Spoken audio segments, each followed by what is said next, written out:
Hi there, my name is Sean McAleer. I'm a professor of philosophy here at UW-Eau Claire. Sorry I can't be with you today. I always enjoy sitting in on Dr. Jim's classes when I can. But hopefully this will give you a sense of some basics of environmental ethics. And then we'll talk a little bit about some features of Leopold's land ethic that I find really interesting. Alrighty. So basic concepts, and I think there's three concepts I want to talk about, and it's the names of them can be different. Different people call them different things, but the ideas are pretty constant, and it's really important to keep them distinct. So the first concept is moral agency, and the second one is moral standing, and the third one is moral significance. So moral agency, this is the capacity to act on or for moral reasons. I mean, agency is the capacity to act on or for reasons. If you're an agent, you can deliberate and decide to do things and not just have your behavior sort of caused by instinct or desire or something. A moral agent is an agent who's responsive to moral reasons. I think sociopaths are agents, but it seems that they're maybe not moral agents. They really can't deliberate with moral reasons genuinely. One psychologist said, well, they know the words but not the music. They can mimic how moral agents respond to claims like, oh, that would be wrong, or that's cowardly, or that's generous, these sort of moral considerations. Okay? I think typically all adult humans are moral agents. The next concept is moral standing, and that who or what is entitled to a moral agent's consideration. When that moral agent is deliberating about what to do, well, who's going to be affected? Whose interest do I need to take into account when I'm deciding what to do? And the last concept here is moral significance, which is how much weight a moral agent ought to give to the interests of those things with moral standing. And it's really important to separate these, and especially you can see the last two. That something has moral standing, that you're convinced of that, or you have a good argument for that. That's a separate question from how significant its interests are. There's nothing inconsistent about someone, for example, saying, well, I think all living things have moral standing, but I think sentient living things that can feel pleasure or pain, their interests count for more than the interest of non-sentient living things. That would be something you'd argue for and defend, but that's a real important distinction. Often if you just start Googling environmental ethics claims, you'll get people saying, oh, so squirrels have moral standing, so they're equal to humans? And you'd say, well, no, they may be. But moral standing is a different concept from moral significance. They're certainly related. Okay? So moral standing is what counts. And moral significance is how much does it count. Moral agency is, well, who does the counting? All right? So an important thing that a moral agent is going to want to deliberate well is a criterion of moral standing. What things have moral standing? What things have interests that I need to consider? And of course, a philosopher wants a principle that sort of determines this, not just go on a case-by-case or ad hoc basis. So for example, we might say, oh, X has moral standing if and only if X is human. And I chose those colors deliberately because the if part, the sufficient condition, says, well, if you're human, you have moral standing. That sort of green lights moral standing for whoever correctly fills in the dots. Here, humans. And that should seem right, that all human beings have moral standing. The only if part says, and only humans have moral standing. That tells you whom you can sort of exclude, who gets the red light in terms of having moral standing. Well, if you're not a human, you do not have moral standing. So, and often you'll get a plausible criterion of moral standing, a sufficient condition. I think if X is human, X has moral standing. Well, sure, that seems pretty obvious, but only humans have moral standing. That's much harder to defend. And I don't know very many philosophers today who would defend the necessary part of that. Okay? In that view, it's called anthropocentrism. And I have a little subscripted 1 there because there's another sense of anthropocentrism that's related to moral significance that we'll talk about in a few minutes. Right? So, well, maybe just all rational creatures have moral standing. Right now it's not tied to the species you belong to, which might seem kind of arbitrary, but with a property that things possess. And this is essentially if something is a moral agent that has moral standing, and only the moral agents have moral standing. And this often grounds a respect for an autonomous agent, a self-governing creature that can respond to reasons, that we shouldn't interfere with what they're doing unless maybe what they're doing is going to harm somebody else. Right? So this idea of respect for autonomy. And the great German philosopher Immanuel Kant this was his criterion of moral standing. And he did think that doesn't mean you can treat, say, animals, non-human animals, any way you want. We can't have direct duties to them because we can only have direct duties to rational beings, to other agents. But we have indirect duties regarding non-human animals. He thought not to mistreat them. And his argument was, well, that's going to make you likely to mistreat human beings and rational beings. So that's why we have a duty to not mistreat non-human animals, not because they actually have moral standing, but because we should sort of treat them as if they do to protect the creatures with moral standing. So, okay.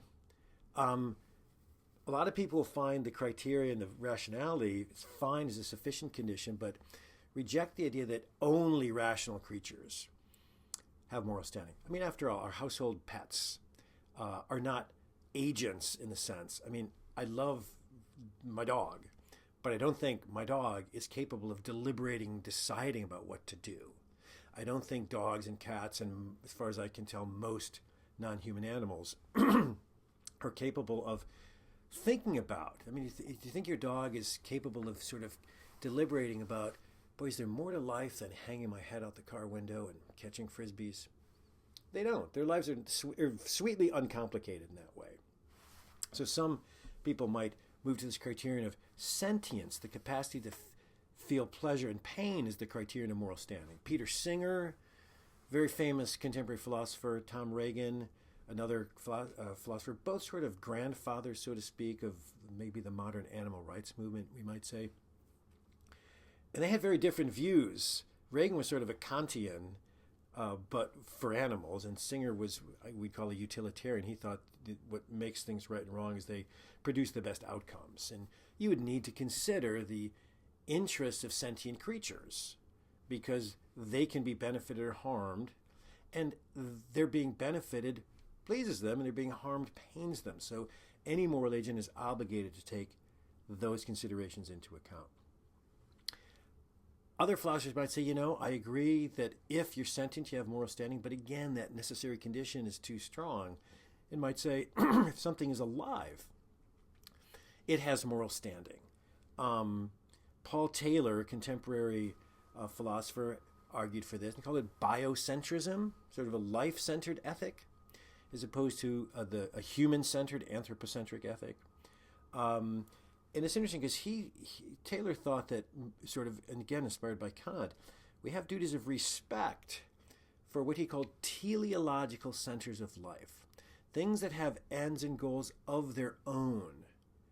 We should respect them and not merely use them as things. So that's a much broader criterion of moral standing than we started with, or even the sentience criterion. And you may have noticed for each of these, people are dissatisfied with the criterion, it's typically not because it fails as a sufficient condition, but as a necessary condition. You're closing the door on things that, at least for the person making the argument, intuitively have moral standing. That's how we test moral claims. We do thought experiments, right? There's no lab of the sort that you have in Phillip's Hall, but we have to think things through. Okay. X is a member of the biotic community, or maybe the biotic community itself. This is Leopold, Aldo Leopold. This is often called ecocentrism. That sort of the ecosystem is what has moral standing. Now, there's an interesting difference here, and I'll talk about this in a minute or two, between an individualistic interpretation of this, like members of the biotic community are what have standing. So in addition to the animals and plants, things like rivers and rocks and soils, the land in his broad inclusive sense, members of the land community have moral standing. Or it could be a holistic criterion where no, it's the biotic community itself that has moral standing. And individuals have it kind of derivatively, but it's like the whole team, so to speak. Sometimes he talks about the biotic team. Humans are just another member of the biotic team. And so this idea, this holistic perspective and the individualistic perspective, different. And this is the sort of thing that, philosophers worry about and try to get clear about. I don't know if practicing ecologists worry too much about this, but, that's part of my job is to worry about stuff like that. Okay. Now, moral significance. How much weight ought a moral agent give to the interest of things with moral standing?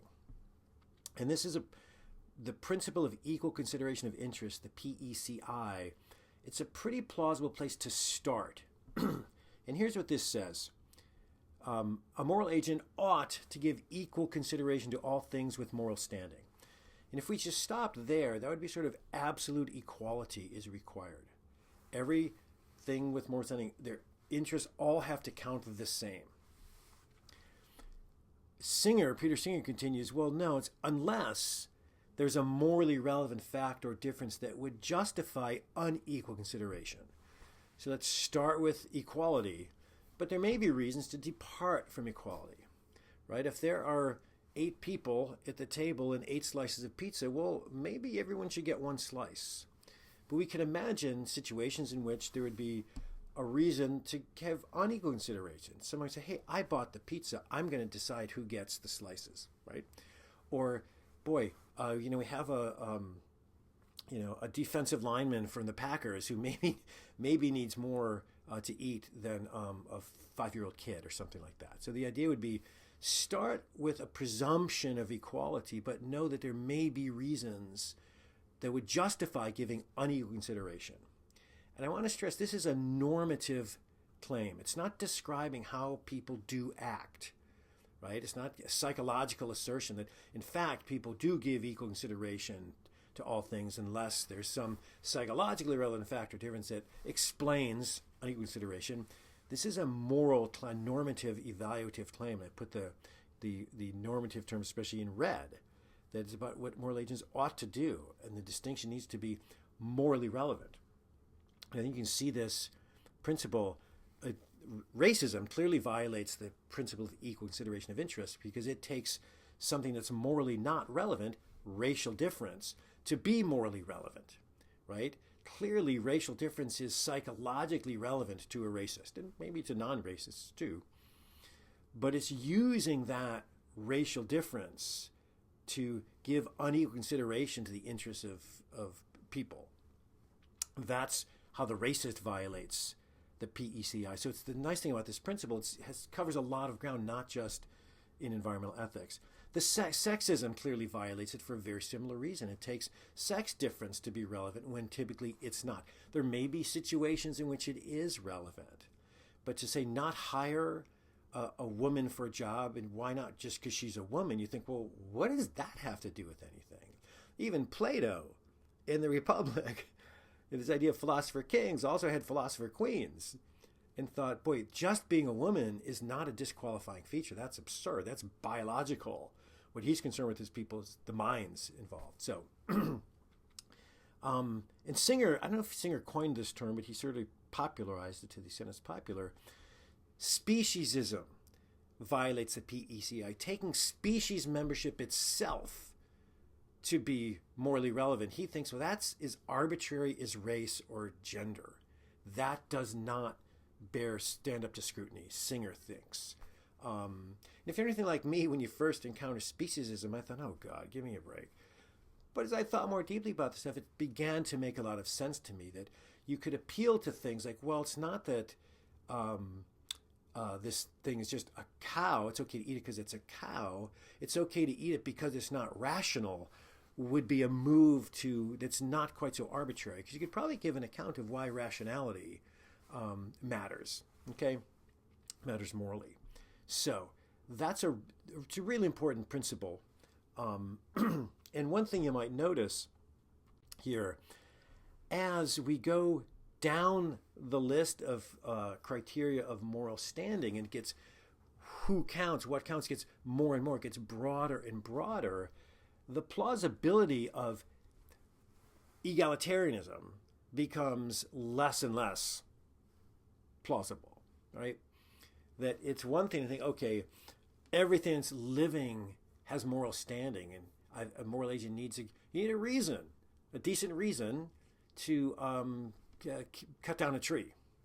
I think the idea is the more moral significance something has, the stronger the reasons need to be.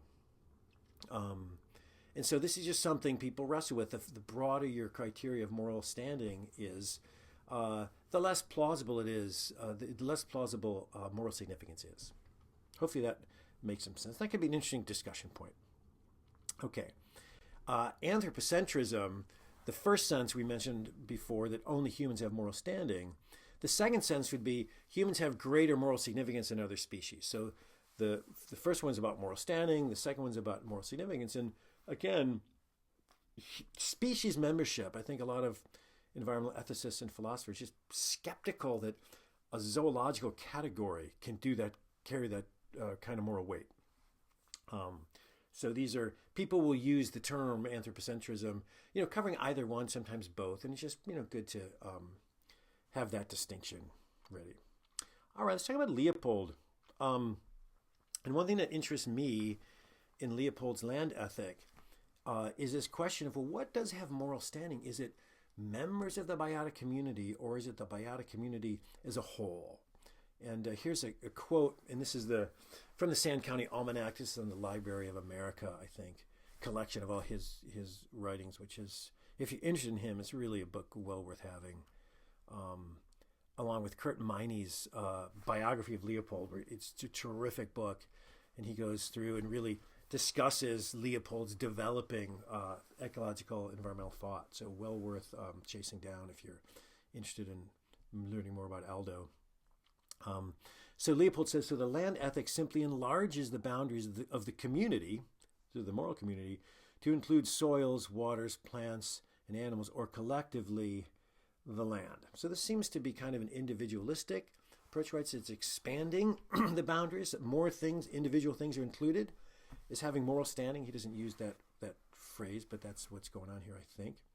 A land ethic does affirm their right to continued existence, and at least in spots, their continued existence in a natural state. So I get the idea of rights, that not just humans have rights, animals have rights, plants have rights, waters have rights. They're entitled to certain kind of treatment. And I think the idea, perhaps especially their continued existence in a natural state, which is worth thinking about and maybe worth having a conversation about. But he also says, okay, the land is one organism. The outstanding discovery of the 20th century is not television nor radio, but rather the complexity of the land organism. So the land is a whole, and it's the whole that has moral standing, is the implication, I think, of this.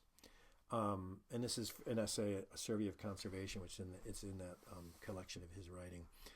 Land is soil, water, plants, and animals. Each of these organs of land has meaning as a separate entity, just as fingers, toes, and teeth have, but each has a much larger meaning as the component parts of the organism. So again, this holism. An organism, like you and I, are made up by organs. And we're this sort of organized, synthesized, not just collection, but integrated system of these organs. So this is to me, an interesting thing, is because Leopold, he's not a philosopher. I don't know if he especially I don't think he felt any pressure to come down on one side or the other. But it's the kind of thing that philosophers care about, getting stuff like this right. Sometimes maybe to the annoyance of other people. But this holism versus individualism questions, I think, is an interesting one. Part of it is, I think Leopold's environmental thought is so informed by ecology, seeing things holistically, is wholes and the functional roles, the ecological niches that make up an ecosystem. Seeing him as a holist fits really well with that aspect of his thought. Okay. Now here's an issue with Leopold. So criteria of right action. He offers two of them, so hence the plural of criterion. And this is really famous. A thing is right when it tends to preserve the integrity, stability, and beauty of the biotic community. It is wrong when it tends otherwise. And you'll notice this is saying that preserving the integrity, stability, and beauty of the biotic community is sufficient for rightness. If an action does that, if an action has those consequences, it preserves the integrity, stability, and beauty of the biotic community, then it's right. And I think just some folks, that's going to feel a little too strong and a little bit too permissive. Clearly, if say a real estate developer wants to pave a wetland and put in a shopping mall, though I should come up with a new example because shopping malls are kind of on the wane. That would not preserve the integrity, stability, and beauty of the biotic community. It would be wrong. But if my kidnapping the real estate developer, or monkey wrenching the construction equipment would have the result of preserving the integrity, stability, and beauty of the biotic community, well, then that would be right to do. And that's going to seem to a lot of people intuitively incorrect. That it's okay to kidnap or kill someone to prevent them from harming the environment. So that's going to seem, here you're green lighting conduct that intuitively it shouldn't be. That sense in which I think it's thought to just be too strong. Now here's another another statement, and this is how it's within a year or two of him writing the Sand County Almanac. I think it might be prior. A thing is right only when it tends to preserve the integrity, stability, and beauty of the biotic community. And the community includes the soil, waters, fauna, and flora, as well as people. So here again, it's the community as a whole that's the object of moral consideration, has moral standing in both of these criteria. Notice here, the preservation of the integrity, stability, and beauty of the community is a necessary condition on acting rightly. It's like a side constraint, as the philosopher Robert Nozick would say. It constrains how you bring about an outcome. Well, you can't do it if doing it's going to not preserve the integrity, stability, and beauty of the biotic community. But there are other factors that go into the actions being right. And hopefully that distinction makes some sense. Because if the first is thought to be too strong, the second one is weaker because it's just posing a necessary condition, a constraint on bringing about the good outcome. And that's another thing you might have an interesting conversation about. So here's just a few things, some food for thought and discussion. One would be of those criteria of moral standing. Which do you find most plausible and why? And do you think of other criteria? Do you think of another ground basis of moral standing? Might be an interesting discussion. Leopold's criterion of right action that we were just talking about. Do you think that the first one is too strong, or do you think that it was an environmental philosopher referred to it once as environmental fascism? That the good of the whole is going to so trump the benefit of the status of individuals that it might justify killing someone who's otherwise going to cut down a redwood tree. What do you think of Leopold's including aesthetic considerations in his criterion of right action? The idea that the integrity, stability are both sort of ecological concepts, and beauty of the biotic community, and the idea that beauty can carry moral weight. That's a really interesting question. Do you have any sense of whether Leopold's a holist or an individualist? And maybe even more important, what do you think? I mean, one thing we try to do in philosophy is, well, let's read these thinkers and then kind of come to some view of our own about it and try to keep those different views we have in some kind of harmony and balance. So it's a question of, what was Leopold's view? But another important question is, well, what's your view on this question? And what are some pluses and minuses of each? And lastly, this sort of alluding to the idea that they have members of the community who might have a right to continue in their natural state. This idea of wildness. If something's being wild, relatively unaffected by human activity, I don't think there's anything on the planet anymore, given climate change and the emission of greenhouse gases, that's not affected by that. But sort of probably a degree concept. But if something's being wild, does that give it more weight? Should it give it more weight in the deliberations of a moral agent? So, again, sorry I couldn't be with you all. Hopefully this made some sense, and I will sign off with that.